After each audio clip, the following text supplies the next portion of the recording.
دفعہ 322 کی صورت میں بہت زیادہ تھے، 302 کی صورت میں نسبتاً کم ہے۔ سربراہ CCD سہیل ظفر چٹھا متاثرہ خاندان کے گھر گئے، غلطی کا اعتراف کیا اور ادارے میں SOPs مزید سخت ہونے کی یقین دہانی بھی کروائی۔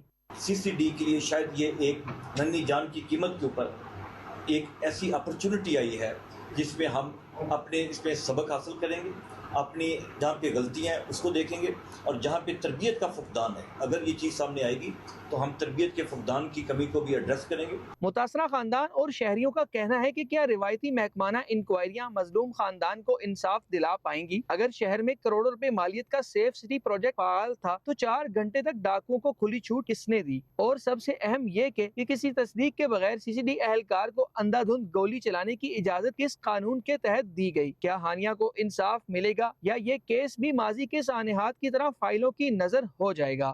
شہریوں نے شدید تشویش کا اظہار کرتے ہوئے کہا ہے کہ چکوال جسے امن کا گہوارہ سمجھا جاتا تھا، سیف سٹی فعال ہونے کے باوجود اب ڈاکوؤں کے نرغے میں ہے اور مقامی پولیس صورتحال پر قابو پانے میں مکمل ناکام دکھائی دیتی ہے۔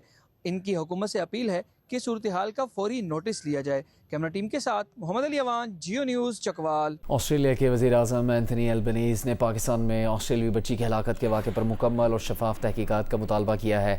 برطانوی نشریاتی ادارے کے مطابق کینبرا میں صحافیوں سے گفتگو کرتے ہوئے انہوں نے کہا کہ واقعے کے تمام حالات کا تفصیلی اور شفاف جائزہ لیا جانا چاہیے تاکہ متاثرہ خاندان سمیت سب کو حقائق سے آگاہ کیا جا سکے۔ اینتھنی البنیز کا کہنا تھا کہ آسٹریلیا توقع کرتا ہے کہ اس معاملے کی مناسب، آزادانہ اور شفاف تحقیقات کی جائیں گی۔ دوسری جانب آسٹریلوی حکومت متاثرہ خاندان کو کونسلر معاونت بھی فراہم کر رہی ہے۔ مارشل پاکستان نے پاکستان کی پہلی اسٹیٹ آف فریڈم رپورٹ 2026 جاری کر دی ہے۔ اس کے مطابق خواتین کے موبائل فون رکھنے کی شرح مردوں کے مقابلے میں 20% کم ہے۔ اسی کے حوالے سے ہم بات کریں گے تجزیہ اور آپ کو اس سے متعلق رپورٹ بھی دکھائیں گے عرفہ فیروز ذکی کی۔ مشل پاکستان نے ورلڈ اکنامک فورم کے کنٹری پارٹنر انسٹیٹیوٹ کے طور پر پاکستان کی پہلی اسٹیٹ آف فریڈم رپورٹ 2026 جاری کر دی۔ رپورٹ کے مطابق پاکستان کی آبادی 24 کروڑ 50 لاکھ سے تجاوز کر چکی۔ 64% آبادی 30 سال سے کم عمر افراد پر مشتمل ہے۔ 35% شہری ملک کی سمت کے بارے میں پر امید، جبکہ 45% کا کہنا ہے کہ صنفی، مذہبی اور نسلی مساوات میں بہتری آ رہی ہے۔ 77% پاکستانی اپنے پیشے کے انتخاب، 75% کاروبار کرنے کی آزادی اور خواتین کے لیے ترقی کے مواقع سے مطمئن ہیں، جبکہ 65% مذہبی آزادی اور مذہبی حقوق کے تحفظ سے متعلق معاملات پر اطمینان رکھتے ہیں۔ ملک بھر میں 19 کروڑ 50 لاکھ سے زائد mobile connections, 14 crore 50 lakh broadband صارفین اور 2,30,000 کلومیٹر سے زائد فائبر نیٹ ورک موجود ہے۔ 24% شہری فیس بک، 19.9% واٹس ایپ، 18% ویب سائٹس اور 15% ایکس سے معلومات حاصل کرتے ہیں۔ پاکستان کو مستقبل میں موسمیاتی تبدیلیوں، سائبر سیکیورٹی، گمراہ کن معلومات، پانی کی قلت، شہری آبادی میں اضافے، نوجوانوں کی بے روزگاری اور معاشی ناہمواریوں کے چیلنجز کا سامنا ہوگا۔ رپورٹ کے اجرا کے لیے ملک بھر میں 2,000 افراد کا سروے کیا گیا، جن میں 67% گریجویٹس، 32% ماسٹرز اور 1% PhD شامل تھے۔ عرفہ فیروز ذکی، جیو نیوز، اسلام آباد۔ اس حوالے سے ہم بات کریں گے سینئر تجزیہ کار ہما بقائی سے۔ ہما بقائی صاحب، شکریہ آپ کے وقت کا۔ جو اعداد و شمار سامنے آئے ہیں، کیا اثرات ہو سکتے ہیں اس کے، جس طریقے سے ترقی لانے کی کوشش کی جا رہی ہے معاشرے میں، اس پر؟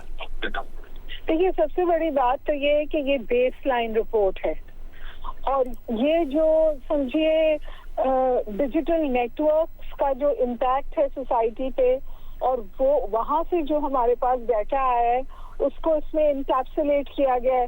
عمومی طور پہ اگر آپ لوگوں سے بات کریں، جو ڈیٹا کے بغیر بات ہوتی ہے، جو ایک ہوائی بات ہوتی ہے، تو آپ کو یہ سننے کو ملے گا کہ جی فریڈم نہیں ہے، ایکسیس نہیں ہے، بٹ اس رپورٹ میں قدر پازیٹیو انڈیکیٹرز ہیں۔ اور جہاں سے آپ نے بات شروع کی تھی کہ عورتوں کے پاس موبائل فونز کم ہیں اور مردوں کے پاس زیادہ ہیں، اس کی تو بالکل واضح وجہ یہ ہے کہ عورتیں جو ہیں وہ ابھی بھی سیکنڈ ٹیئر پہ ہیں، اور اکنامک ایجنٹس جو ہیں وہ لارجلی میل ہیں۔ لیکن جو اچھی بات ہے وہ یہ ہے کہ عورتوں کو ٹریکشن مل رہی ہے، اور مطلب پاکستان میں یہ سوچ ہے کہ ہم جو ریاست ڈائریکشن لے رہی ہے اس سے ہم بہت ناراض ہیں، اور جو کچھ ریاست میں ہو رہا ہے وہ انتہائی غلط ہے اور کوئی اس سے خوش نہیں ہے۔ تو بجٹ پہ نیگیٹیوٹی ہے، جو ڈائریکشن آف گورننس ہے اس پہ نیگیٹیوٹی ہے، جو گروتھ پیراڈائمز ہیں اس پہ نیگیٹیوٹی ہے۔